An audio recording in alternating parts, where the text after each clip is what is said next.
사무엘상 2장 22절부터 36절까지 주시는 우리 하나님 말씀이 이러합니다. 엘리가 매우 늙었더니 그 아들들이 온 이스라엘에게 행한 모든 일과 회막문에서 수종드는 여인과 동침하였음을 듣고 그들에게 이르되 너희가 어찌하여 이런 일을 하느냐? 내가 너희의 악행을 이 모든 백성에게서 듣노라. 내 아들아 그리 말라. 내게 들리는 소문이 좋지 아니하니라. 너희가 여호와의 백성으로 범곽케 하는도다. 사람이 사람에게 범죄하면 하나님이 판결하시려니와 사람이 여호와께 범죄하면 누가 위하여 간구하겠느냐 하되 그들이 그 아비의 말을 듣지 아니하였으니 이는 여호와께서 그들을 죽이기로 뜻하셨음이었더라. 아이 사무엘이 점점 자라매 여호와와 사람들에게 은총을 더욱 받더라. 하나님의 사람이 엘리에게 와서 그에게 이르되 여호와의 말씀에 너희 조상의 집이 애굽에서 바로의 집에 속하였을 때에 내가 그들에게 나타나지 아니하였느냐? 이스라엘 모든 지파 중에서 내가 그를 택하여 나의 제사장을 삼아 그로 내 단에 올라 분향하며 내 앞에서 에봇을 입게 하지 아니하였느냐? 이스라엘 자손에 드리는 모든 화제를 내가 내 조상의 집에 주지 아니하였느냐? 너희는 어찌하여 내가 나의 처소에서 명한 나의 제물과 예물을 밟으며 내 아들들을 나보다 더 중히 여겨 내 백성 이스라엘에 드리는 가장 좋은 것으로 스스로 살찌게 하느냐? 그러므로 이스라엘의 하나님 나 여호와가 말하노라. 내가 전에 내 집과 내 조상의 집이 내 앞에 영영히 행하리라 하였으나 이제 나 여호와가 말하노니 결단코 그렇게 아니하리라. 나를 존중히 여기는 자를 내가 존중히 여기고 나를 멸시하는 자를 내가 경멸히 여기리라. 보라, 내가 내 팔과 내 조상의 집 팔을 끊어 내 집에 노인이 하나도 없게 하는 날이 이를지라. 이스라엘에게 모든 복을 베푸는 중에 너는 내 처소의 환난을 볼 것이요 내 집에 영영토록 노인이 없을 것이며 내 단에서 내가 끊어버리지 아니할 너희 사람이 내 눈을 쇠잔케 하고 내 마음을 슬프게 할 것이요 내 집에 생산하는 모든 자가 젊어서 죽으리라. 내 두 아들 홈니와 비느하스가 한날에 죽으리니 그 둘에 당할 그 일이 내게 표징이 되리라.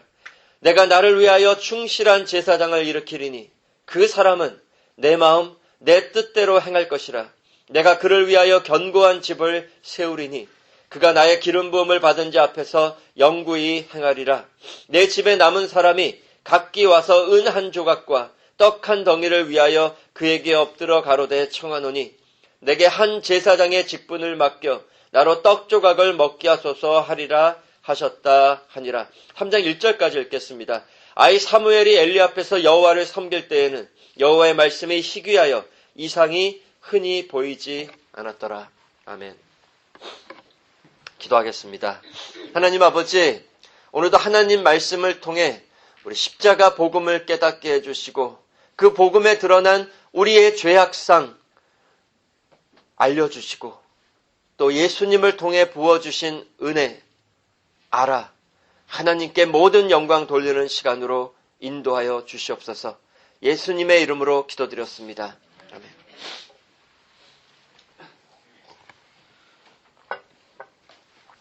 우리 계속해서 사무엘상 2장 말씀 살펴보고 있습니다. 지난 주일에는 우리가 엘리와 두 아들들의 죄악 그리고 타락한 예배의 삶을 통해 우리 삶을 돌아보았고 또한 우리의 가정이 하나님 앞에서 어떻게 올바로 예배하는 가정으로 천국 제사장 된 가정으로 서야 하는지 우리가 함께 살펴보았습니다.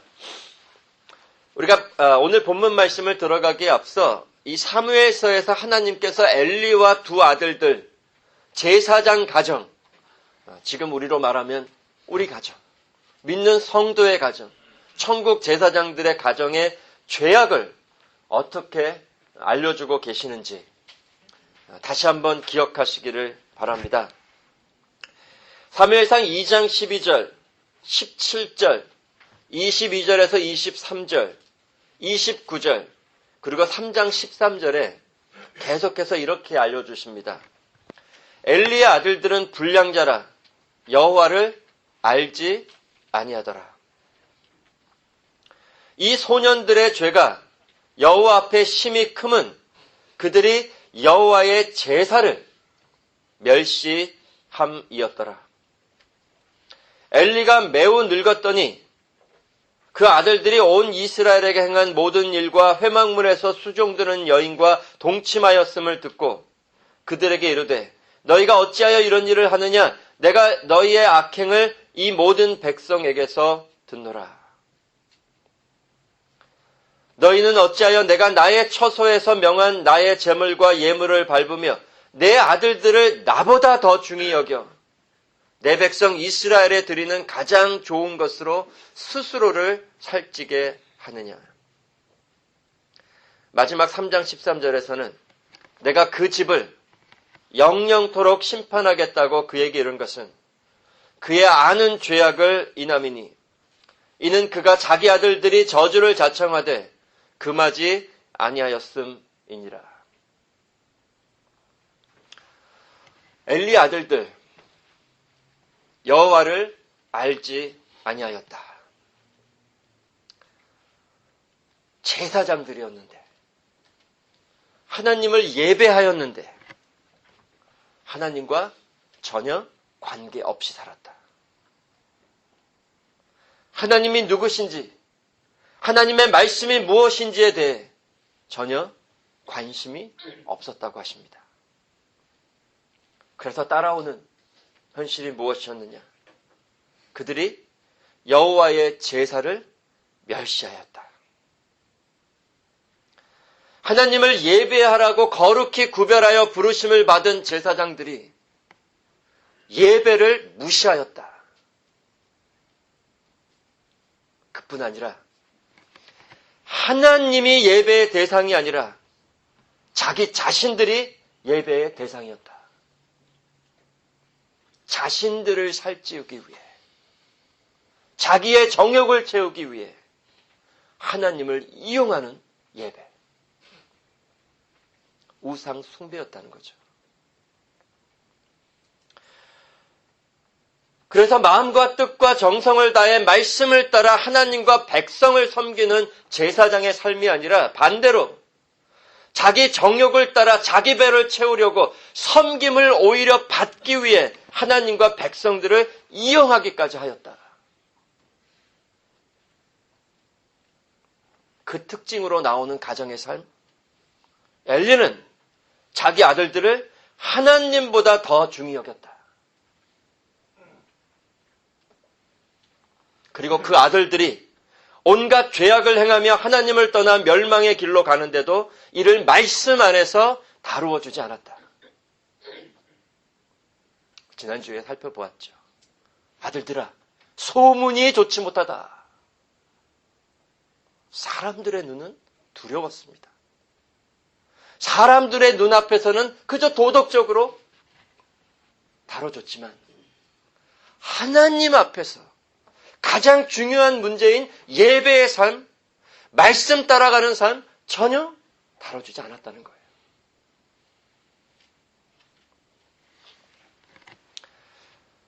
이러한 엘리와 두 아들들, 제사장 가정의 죄악이 다 우리의 죄악을 보여주고 있지 않습니까? 제사장들은 다른 구약에서는 엄청난 특권과 영광을 받은 자들이었죠. 하나님 집에서 더욱 가까이 하나님과 교제를 나누며 하나님을 섬길 수 있는 놀라운 특권과 영광을 받은 자들이었는데 이 특권과 영광을 저버리고 오히려 하나님을 대적하는 삶으로 하나님을 멀리 떠나 살았다는 겁니다. 예배의 모습만 있었고 실제로는 하나님을 예배하지 않았다는 거죠. 모습만 가지고 있어요. 성전 문지방, 성소 안은 들락날락 했지만 실제로 하나님과 나누는 관계와 교제는 없었다는 거죠. 이러한 엘리의 집의 죄악과 예배의 타락이 거기에서 끝나지 아니하고 전체 이스라엘 교회의 죄악과 예배의 타락으로 연결이 됩니다. 그래서 하나님이 마침내 엘리의 집과 온 이스라엘의 심판을 선포하십니다. 사무엘상 4장으로 가면 결국 엘리와 두 아들들이 죽고 제사장직에서 끊쳐질 뿐 아니라 이스라엘 백성들까지도 블레셋과의 전쟁에서 크게 패하고 수많은 백성들이 죽게 됩니다. 그뿐 아니라 하나님의 언약궤까지 빼앗기고요. 하나님의 영광이 이스라엘을 떠나십니다. 더 이상 교회와 함께하지 않으세요.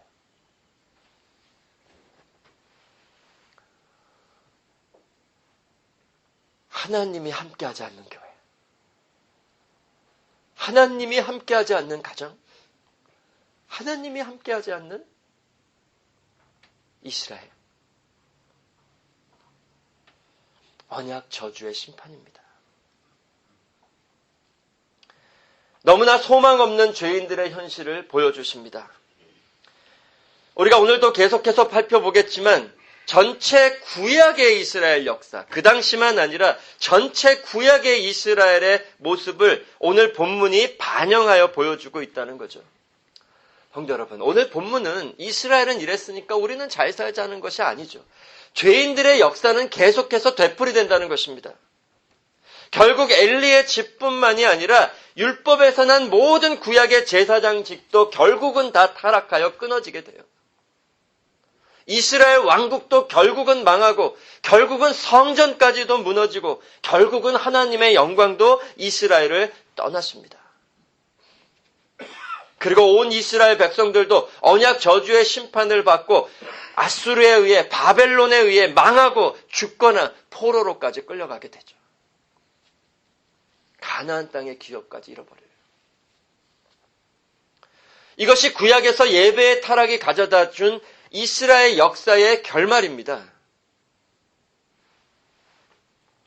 죄인의 결말은 이러할 수밖에 없다. 이것을 알려주시는 거죠. 우리가 계시록을 보아도 마지막 날에 거짓 교회와 거짓 성도들의 현실도 이와 같을 것이라 알려주십니다. 마태복음 7장을 가도 주여 주여 하며 주님께로 나와 우리가 주의 이름으로 권능도 행하고 귀신도 쫓아내고 이렇게 저렇게 하나님을 예배하고 살지 않았습니까? 많은 교회와 믿는다고 하는 자들이 나온다고 하셨죠. 그때 예수님이 뭐라고 하셨죠? 내가 너희를 도무지 알지 못하고 불법을 행하는 자들아 내게서 떠나가라. 즉 그들은 하나님과 말씀 안에서 올바른 관계를 맺고 예수님과 올바른 교제를 나누며 하나님을 예배하며 산 것이 아니었다는 거죠.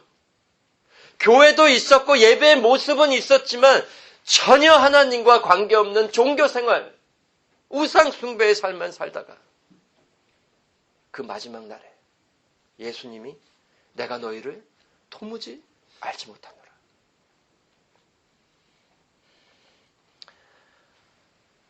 마지막 날에 거짓 교회와 거짓 성도들의 현실도 이와 같이 드러날 것이라 말씀하십니다. 무엇을 우리에게 알려주시는 걸까요? 우리도 하나님의 은혜가 아니면 오늘 본문의 엘리와 두 아들들과 같은 모습으로 거짓 예배만 드리다가 심판을 받아 마땅한 죄인들이었다는 거죠. 아니, 지금도 그러한 죄성이 우리 안에 있습니다. 아닌가요? 하나님께서는 끊임없이 우리의 죄악상을 이 구약의 모든 이스라엘의 모습 그리고 그들의 죄악을 통해 계속해서 드러내 보여주시는 거예요. 그리고 우리를 누구에게로 계속해서 인도하시는 걸까요? 예수님께로 인도하시고 그리하여 이렇게 소망 없는 죄인들을 위해 예수님이 무엇을 이루셨는가를 계속해서 깨닫게 하시는 겁니다. 예수님께로 돌이키게 하시는 거예요. 우리가 이러한 내용을 오늘 본문에서도 계속해서 알려주십니다.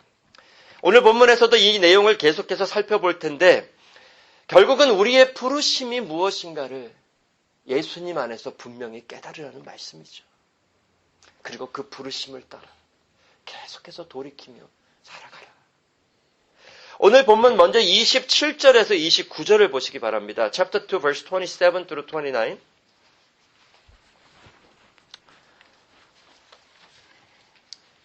하나님의 사람이 엘리에게 와서 그에게 이르되 여호와의 말씀에 너희 조상의 집이 애굽에서 바로의 집에 속하였을 때에 내가 그들에게 나타나지 아니하였느냐. 이스라엘 모든 지파 중에서 내가 그를 택하여 나의 제사장을 삼아 그로 내 단에 올라 분향하며 내 앞에서 에봇을 입게 하지 아니하였느냐. 이스라엘 자손에 드리는 모든 화제를 내가 내 조상의 집에 주지 아니하였느냐. 너희는 어찌하여 내가 나의 처소에서 명한 나의 제물과 예물을 밟으며 내 아들들을 나보다도 더 중히 여겨 내 백성 이스라엘에 드리는 가장 좋은 것으로 스스로를 살찌게 하느냐. 성도 여러분, 우리가 이 말씀을 지난 시간에도 살펴보았지만 여기서 우리가 오늘 본문에서 좀 볼 말씀이 있습니다. 먼저 하나님께서 예전에 출애굽 때의 그 사건을 다시 돌이켜서 알려주시는 구절이 있죠. 먼저 하나님께서 애굽에서 이스라엘 백성들을 구원하신 후에 따로 한 지파를 구별하여 세워, 그렇죠? 그 중에서도 레위 지파에서도 한 집을 세워 더욱 거룩히 구별하여 하나님 앞에서 에봇을 입고 제사장으로 섬기게 하셨다고 말씀하십니다. 누구의 집이죠? 예, 바로 아론의 집이에요. 이 아론의 집이 처음에 하나님의 은혜를 받고 따로 거룩히 구별되어 제사장 직분, 에봇을 입고 하나님의 집을 섬기는 제사장 직분으로 세워졌다는 것을 먼저 알려주시는데 그때에 관한 내용을 우리가 좀 살펴볼 필요가 있어요. 민수기 3장으로 한번 가보시겠어요? 민수기 3장 2절에서 4절. 오늘 본문을 이렇게 손으로 놔두시고요. 또 돌아올 거니까 민수기 3장 2절에서 4절로 한번 가보세요. Numbers chapter 3 verse 2 through 4. 우리가 그 당시에 하나님이 세우신 이 아론의 집을 보면 그때도 오늘 본문의 사건과 너무나 많이 닮아 있는 것을 보게 돼요.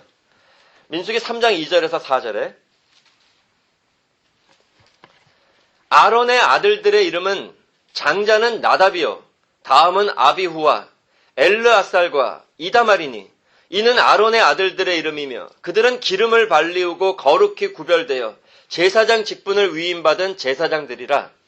나답과 아비후는 시내 광야에서 다른 불을 여호와 앞에 들이다가 여호와 앞에서 죽었고 무자하였고 엘리아살과 이다말이 그 아비 아론 앞에서 제사장 직분을 행하였더라. 자, 아론의 집에는 몇 명의 아들이 있었냐면 4명의 아들이 있었어요. 그런데 이 4명의 아들들이 다 제사장들로 이제 부르심을 받아서 하나님과 백성들을 섬기게 하셨는데 그 아들 중에 첫째와 둘째 아들 나답과 아비후 누구와 닮아 있느냐? 오늘 본문에 엘리의 두 아들인 홈니와 비느하스와 닮아 있습니다. 이 나답과 아비후도 여호와를 알지 아니하고 여호와의 제사를 멸시하여 하나님이 명하신 대로 예배를 하지 아니하고 하나님이 명하지 않은 자기 임의대로 불을 가지고 하나님을 예배하다가 하나님 앞에서 죽습니다. 그리고 그 자식들까지 끊어지게 돼요. 나답과 아비후의 집이 제사장직에서 완전히 끊쳐지는 겁니다. 구원 역사가 반복되지 않나요?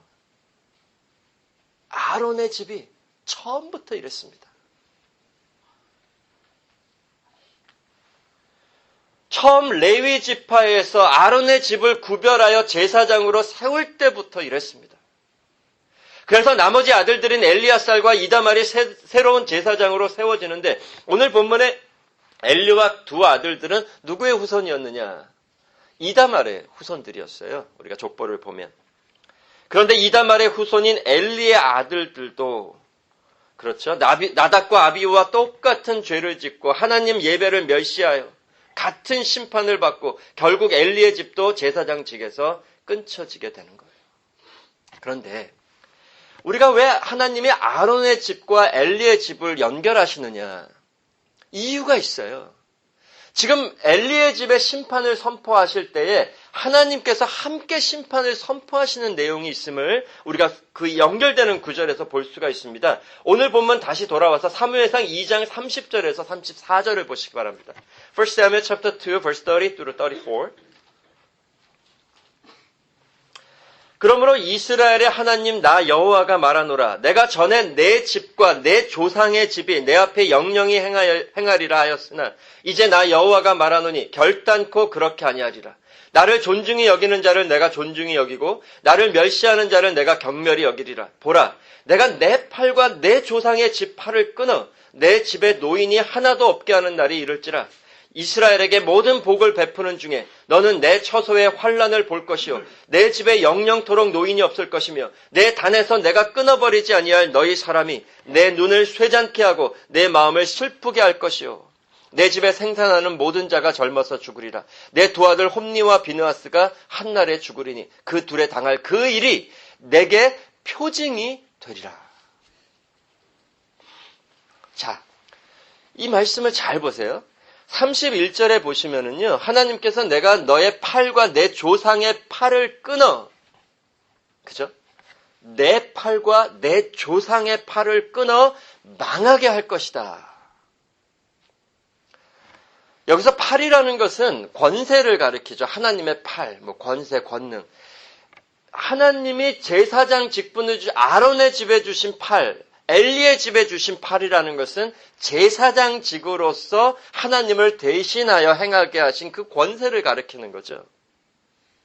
그런데 하나님께서 지금 이 말씀을 누구에게 하시는 거예요? 엘리에게 하시죠. 그렇죠? 그래서 엘리의 팔을 끊겠다. 즉 엘리의 집이 제사장 집에서 끊쳐질 거다. 라고 말씀하시는 거예요. 그런데 이 말씀은 알겠어요. 엘리의 아들들이 두 아들들이 죄를 범하고 아버지의 죄까지 자식들을 그렇게 키우지 않은 죄까지 물어 엘리의 집을 끊치시겠다라고 하신 말씀은 알겠어요. 그런데 그 다음에 무슨 말씀을 하시냐면 내 조상의 팔을 끊겠다. 그것까지 얘기하신다는 거죠. 이게 무슨 말일까요? 내 조상의 팔을 끊으시겠다. 그 조상. 방금 읽은 앞구절을 보면 누구를 가리키는 거예요? 민수기 3장에서도 보았듯이 끝까지 올라가 보면 이다말이 나오고 그 위에 아론이 나옵니다. 즉 엘리의 집뿐만 아니라는 거죠. 처음부터 아론의 집까지도 전체 아론의 집이 제사장직에서 다 완전히 끊쳐질 거라는 거예요. 이것을 홈니와 비느하스의 죽음을 표징으로 하여 알려주신다. 하나님의 궁극적인 뜻이 무엇인지를 이렇게 알려주십니다. 다시 말하면 하나님께서 전체 아론의 집의 팔을 끊어 구약에서 율법을 따라 난 옛 제사장직은 다 폐하여질 것이다. 구약의 율법에서 난 제사장직에는 소망이 없다는 것을 엘리의 집이 망하는 것으로 표징으로 알려주신다는 뜻이죠. 그래서 사무엘상 2장 34절에 내 두 아들 홈니와 비느하스가 한날에 죽으리니 그 둘에 당할 그 일이 내게 표징이 되리라. 무슨 표징이에요? 결국 전체 아론의 반차를 따라 난 제사장직이 다 끊쳐지고 망하게 될 구약 역사의 끝을 표징으로 보여줄 거라는 거죠. 그리고 실제로 이 하나님 말씀대로 이루어집니다. 사무엘상 4장 17절에서 18절 1 Samuel chapter 4 verse 17 through 18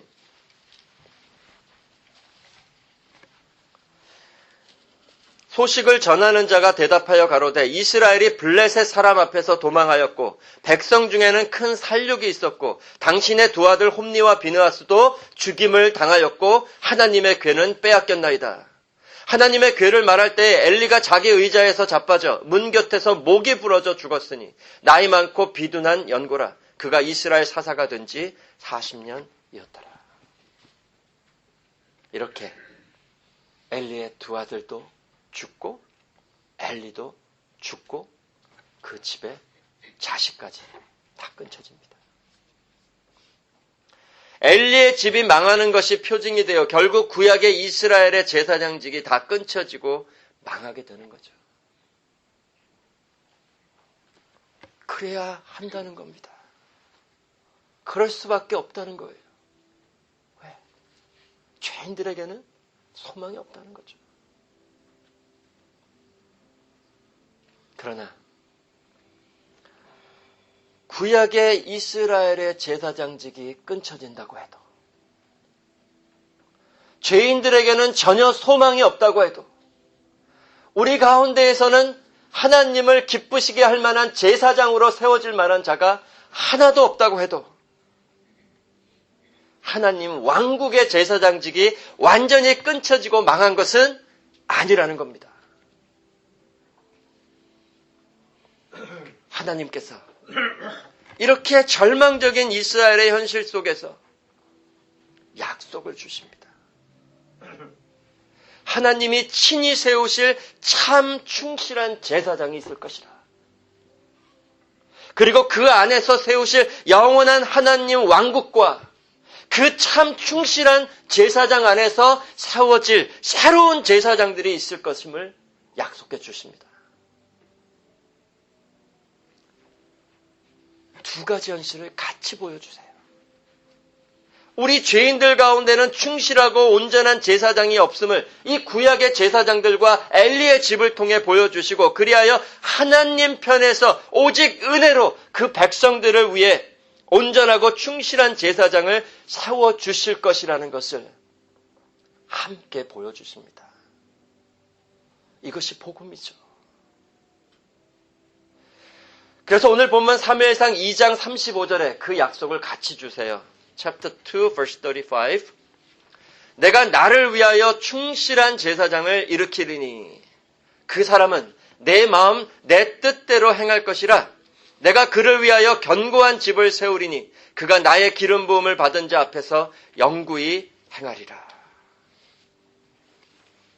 내가 친히 내가 나를 위해 충실한 제사장을 세우고 하나님의 집, 곧 교회를 견고하게 세우시겠다. 예수님이 마태복음 16장에 신앙 고백을 한 베드로에게 하신 말씀과 닮아있죠. 내가 이 반석 위에 내 교회를 세우리니.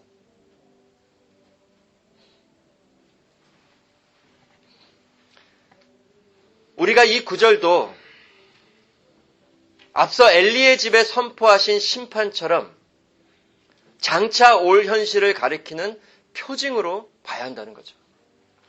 엘리의 집이 망하는 것이 표징이 되어 전체 구약의 아론의 집, 율법으로 난 제사장의 집이 끊쳐지는 표징이 되었듯, 우리가 이 사무엘상 2장 35절을 따라 사무엘이 새로운 제사장이 세워지는 것도 하나의 표징으로 장차 영원한 참 제사장이 오시고 그 안에서 새로운 제사장이 세워질 거라는 표징으로 볼 수 있다는 거죠. 따라서 이 말씀은 단지 엘리의 집에서 사무엘로 바뀌게 되는 제사장직에 관한 약속뿐만이 아니라 더 나아가서는 전체 아론의 집이 망하고 예수님의 집으로 바뀌는 새로운 제사장직에 대한 약속으로 보아야 한다는 거죠. 그리고 그 예수님 안에서 구원받고 천국 제사장으로 세워지는 여러분과 저에 관한 약속의 말씀이라는 것입니다. 그 표징으로 먼저 사무엘이 새로운 제사장으로 세워지는 거예요. 사무엘은 완전한 제사장이었나요? 아니에요. 사무엘도 죽고요. 또 그 아들들이 죄를 범합니다. 제사장직이 또 바뀌어요. 사무엘 이후에. 그래서 이런 전체적인 하나님의 구원 역사를 히브리서 7장에서 이렇게 알려주십니다. 히브리서 7장 28절. 잘 들어보세요. 율법은 약점을 가진 사람들을 제사장으로 세웠거니와 그래서 망할 수밖에 없다는 거죠. 그러나 율법 후에 하신 맹세의 말씀은 영원히 온전케 되신 아들을 세우셨느니라. 하나님이 자기 아들을 영원한 제사장으로 세워주시는 겁니다. 따라서 이제 레위의 지파나 아론의 집에서 율법을 따라 난 제사장들의 시대가 지나가고 영원하고 온전하신 하나님의 외아들이 대제사장으로 오셨고 또한 그 안에서 구원받고 함께 하나님 아들들로 부르심을 받은 모든 성도들이 천국 제사장들이 되어 살아가는 새로운 시대가 오는 겁니다. 이제는 엘리의 집도 아니고 아론의 집도 아니고 아니 사무엘의 집도 아니라 예수님의 집에서 다시는 바뀌지 않는 영원한 제사장직이 시작되는 겁니다. 누굴까요? 바로 여러분이 예수님의 집이시오. 교회요. 우리가 바로 예수님이 친히 세우신 천국 제사장들입니다. 내가 이 반석 위에 내 교회를 세우리니 음부의 권세가 해하지 못할 것이요 내가 천국의 열쇠를 너희에게 주겠다. 이 반석 누구예요? 신앙 고백하는 성도, 바로 여러분과 저입니다. 따라서 이 하나님께서 오늘 본문에서 알려주시는 소망은 그저 그 당시의 역사로 끝나는 것이 아니라 예수님이 오심으로 완전히 성취되는 소망이었습니다. 그리고 예수님이 세우시는 영원한 천국에서 성취되는 소망이었습니다. 구약에서는 이 소망을 가리키고 증거하며 여전히 율법에서 난 약점을 가진 제사장 아래에서 살아가야 했지만 이제 우리는 이 소망을 우리의 현실로 소유한 자들로 영원한 대제사장이신 예수님 아래에서 살아가는 자들입니다. 영원한 참 제사장이 이제 우리에게 계십니다. 그래서 우리는 이 예수님만을 통해 이 예수님만을 붙들고 하나님 앞에 나아가 아니 천국 지성소까지 나아가 하나님과 교제를 나누는 하나님 집의 제사장들로 부르심을 받은 겁니다. 성도 여러분, 바로 이것이 우리가 받은 가장 복된 구원의 현실이라는 거죠. 구원은 그 자체가 목적이 아니에요. 죄사함 받고 의롭다함을 입었고 다 맞죠? 무엇을 위해서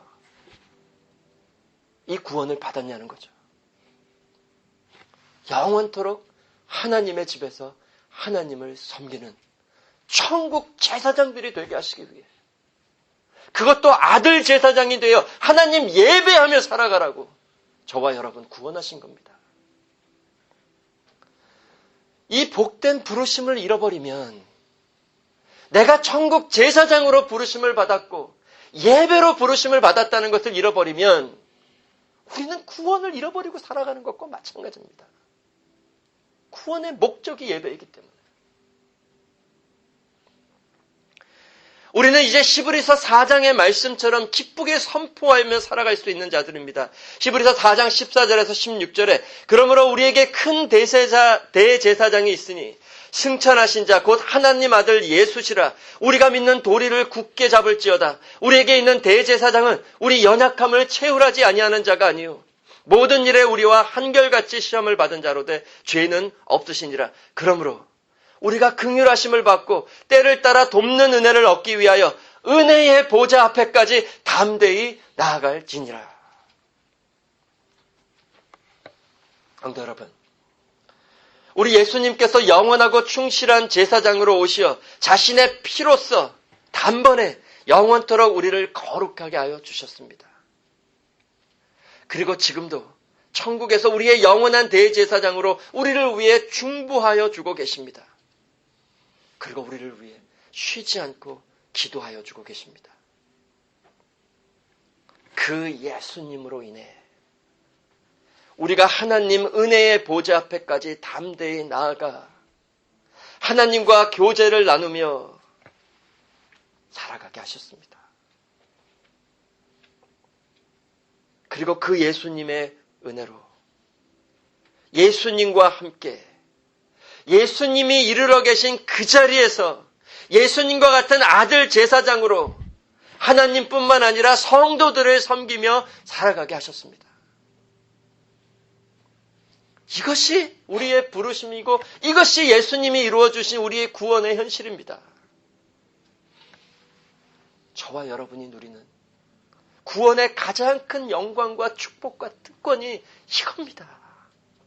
결국 이 현실을 이루어주시려고 하나님이 우리를 위해 자기 아들까지 바쳐 영원한 제사장으로 세워주시고 십자가에서 우리를 위한 영원한 속죄 제물로까지 내어주신 겁니다.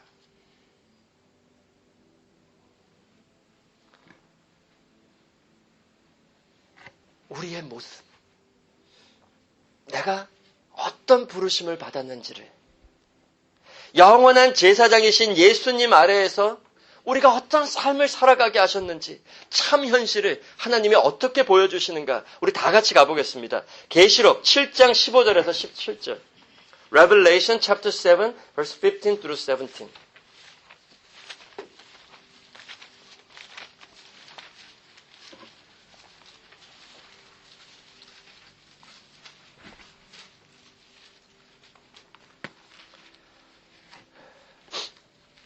계시록 7장 15절에서 17절 제가 읽겠습니다. 그러므로 그들이 하나님의 보좌 앞에 있고 또 그의 성전에서 밤낮 하나님을 섬기매 보좌에 앉으신 이가 그들 위에 장막을 치시리니 저희가 다시 줄이지도 아니하며 목마르지도 아니하고 해나 아무 뜨거운 기운에 상하지 아니할지니 이는 보좌 가운데 계신 어린 양이 저희의 목자가 되사 생명수 샘으로 인도하시고 하나님께서 저희 눈에서 모든 눈물을 씻어주실 것임이니라. 너무나 복된 현실을 보여주십니다. 그러므로 그들이 영원토록 하나님 보좌 앞에 있고 말씀하실 때 그들 중에 누가 속해 있나요? 바로 여러분이, 제가 속해 있는 겁니다. 천국 지성소 하나님 보좌 앞에까지 나아가 기쁘게 하나님을 섬기고 있는 제사장들 가운데 그들에게 장막을 치시고, 장막을 치신다는 의미가 뭐예요? 마치 자기 신부처럼 품에 안으시고 기쁘게 교제를 나눠주시는 그 예수님의 신부 가운데 지금 여러분 한 분 한 분이 속해 있는 겁니다. 그 하나님과 예수님의 영원하고 완전한 사랑을 받으며 그 품 안에서 우리는 그분들께 우리의 사랑과 기쁨과 열망을 드리며 교제 나누며 살아가는 겁니다. 그 현실을 지금 이 예배를 통해 미리 맛보고 누리고 증거하게 하시는 겁니다. 예배는, 이 주일 예배는 그런 자리입니다. 하나님 보좌에 예수님과 함께 앉아 그분의 품 안에 안겨 완전한 사랑의 교제를 나누게 하신 자리가 바로 예배입니다. 하나님과 예수님은 우리만 바라보시고 그 완전한 사랑과 기쁨의 얼굴빛으로 교제를 나눠주시는 자리. 그러면 이 자리에 나온 우리는 누구만 바라보고 예배를 드려야겠습니까? 우리도 사랑의 얼굴빛으로 우리를 구원하신 주님과 하나님께 얼굴을 돌려 예배하며 교제 나누며 기쁨으로 살아가는 겁니다.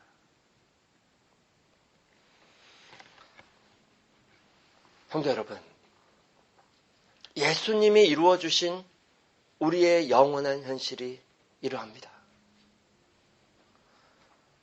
예수님 안에서 우리를 부르신 하나님의 부르심이 이러합니다. 그러면 우리는 무엇보다 먼저 어떤 삶을 살아가야 마땅하겠습니까? 예배입니다. 그리고 그 안에서 성도 섬기는 삶입니다. 예수님처럼 기쁘게 하나님 섬기고 또 성도들 섬기며 교제 나누며 살아가는 겁니다. 그리고 지금은 이 교제를 믿음으로 나누기 때문에 완전한 사랑의 교제를 나누지 못하는 우리 죄성이 있기 때문에 온전한 예배를 드리고 온전한 사랑의 교제를 나누게 될 천국에 더욱 우리의 마음을 두고 그 소망 가운데 이 예배를 드리며 살아가는 겁니다. 성도 여러분, 무엇이 주님의 피로 이루어주신 이 예배의 현실에 비할 수 있을까요? 우리의 이 복된 부르심을 다른 무엇에 잃어버리고 빼앗기고 살아갈 수 있을까요? 그런데 우리 안에는 아직도 엘리의 두 아들들과 같은 죄악과 타락한 예배의 삶이 있습니다. 예수님을 알려고 하지 않아요.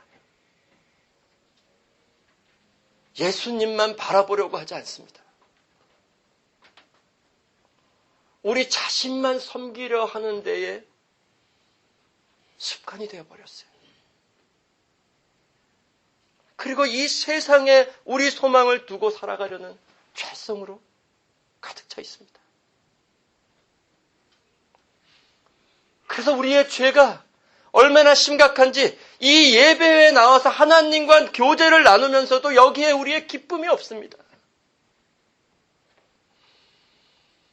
예배를 멸시하는 겁니다. 우리에게 주신 구원의 가장 복된 영광과 축복과 특권을 다 다른 곳에 빼앗기며 살아가요. 얼마나 어리석은지 가장 좋은 것을 주시는데도 썩고 냄새나는 것만 붙들고 놓지를 않는다는 거죠.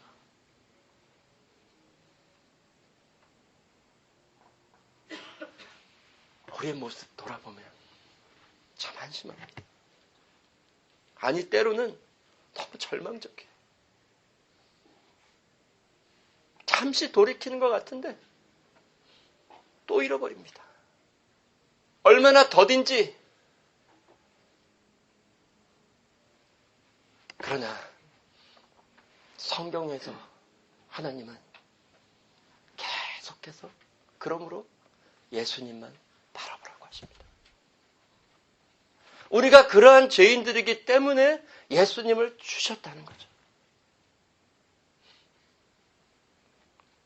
분명한 것은 하나님께서 우리 안에 새 일을 시작하셨다는 겁니다. 너무나 감사하게도 하나님께서 처음부터 끝까지 오직 은혜로 이루시겠다고 하십니다. 하나님이 우리를 예수님 닮은 아들 제사장으로 새롭게 거듭나게 하셨고 빚어가시고 닮아가게 하시고 자라가게 하신다고 하십니다. 그래서 엘리에게서 사무엘로 바뀐 것처럼 구약의 제사장에서 예수님께로 제사장을 옮기신 것처럼 우리의 삶도 옛사람에서 더욱 예수님 닮은 새 사람으로 옮기시겠다고 약속하십니다.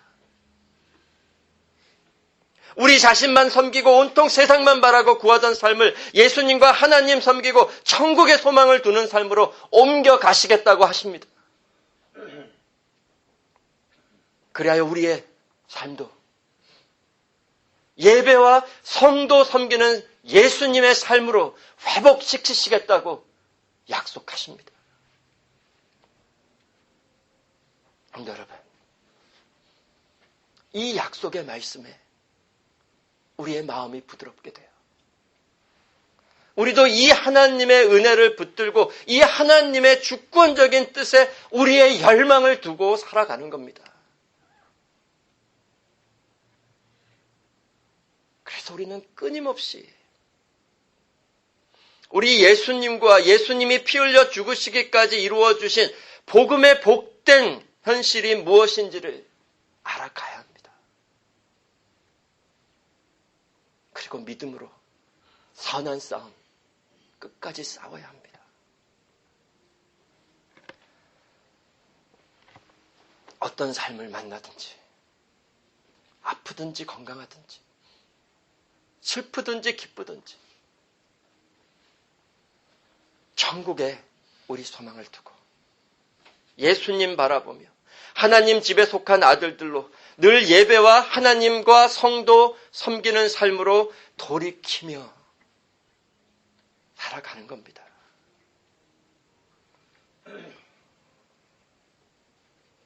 홈리와 비느하스처럼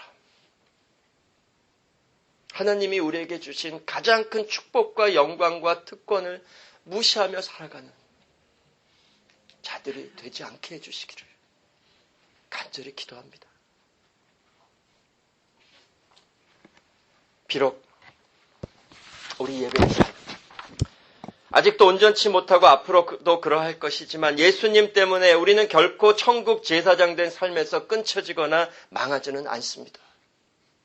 예수님이 우리 자리에서 우리를 대신하여 이미 십자가에서 심판받으시고 죽기까지 완전한 예배의 삶을 살아주셨기 때문에 하나님께서는 항상 예수님과 같은 완전한 제사장으로 우리를 받아주시고 우리의 이 부족한 예배, 나와서도 딴 생각하고 있는 이 예배조차도 예수님의 예배로 받아주십니다. 성도 여러분, 이 은혜를 헛되이 받지 않는 우리 교회가 되게 해주시기를 바랍니다. 결국 우리는 끝까지 예수님 안에서 보존되어 천국에서 영원토록 충실한 아들 제사장으로 살아갈 겁니다. 이 천국의 삶이 이미 시작됐다 말씀하십니다. 그래서 지금 이렇게 나와 하나님을 예배하며 성도들 섬기라고 천국을 증거하는 이 교회를 주신 겁니다. 우리가 소유한 이 복된 현실 더욱 기뻐하시고 더욱 회개하고 돌이키시며 더욱 예수님 안에서 하나님 마음과 하나님 뜻을 따라 행하는 충실한 아들 제사장으로 이 생이 다하는 날까지, 천국 가는 날까지 하나님 예배하고 성도 섬기는 삶으로 기쁘게 살아가게 해주시기를 간절히 기도합니다. 기도하겠습니다. 하나님 아버지 감사합니다. 소망 없는 우리 죄인들을 영원한 지옥 심판으로 보내셔야 마땅한 하나님께서 친히 자기 아들까지 바치시고 영원한 천국 구원을 이루어 주시어 이제 하나님이 사랑하시고 기뻐 받으시는 아들 제사장으로 살아가게 해주심에 감사를 드립니다. 이 부르심을 따라 살아가지 못했던 우리의 죄 하나님께 고백합니다. 우리 옛사람의 성품은 너무나 큰 죄의 짐이 되어 우리로 천국 제사장으로 예수님처럼 살아가지 못하게 하고 있습니다. 하나님 아버지, 간절히 원하옵기는 더욱 이 죄에 대해 죽어가게 해주시고 예수님에 대해 살아가게 하여 주시옵소서. 그리하여 우리를 구원하신 그 구원의 기쁨이 우리 안에 늘 넘치게 해주시고 그 구원의 목적인 이 하나님을 예배하는 삶, 주님과 교제하는 삶에 우리의 열망을 두며 더욱 천국 소망 가운데 하나님 예배하며 살아가는 온 성도들로 이끌어 주시기를 간절히 기도드리며 예수님 이름으로 기도드렸습니다. 아멘.